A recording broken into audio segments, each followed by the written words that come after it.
All right, guys. So now we get to you actually conducting your research, putting together everything that we've practiced, finding your evidence, answering the question, citing your sources, figuring out if your resources are credible, and you are actually going to do your own research in the next section of this lesson. Now, how you do your research? Well, now we come back to this first question on our first section on our note taker. The third question says, what are some internet search terms that you can use for this question? So if the question is, how do GMOs influence our access to healthy foods? Well, we probably want to look up what GMOs are.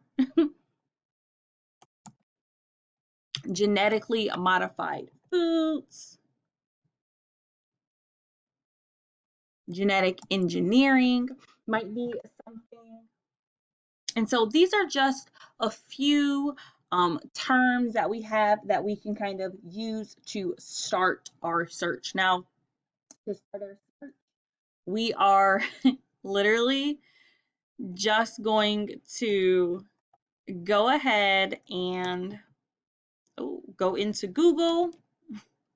That is the search engine that I use the most. If you use Yahoo, that's fine. We're going to go genetic engineering. And so we see all of these different things. But remember, we said that we want to look at .gov, .edu, and .org. And look at this, genome.gov seems like a good place to start. And so we would go through and keep in mind we are answering the questions of how they increase our access to healthy food or how they decrease our access to healthy food. We're going to just skim and scam, and we are going to then fill in the information that matches. We're going to use our paraphrasing or our quoting accurately. We're going to get information for our source, and we are going to assess whether it is credible or not.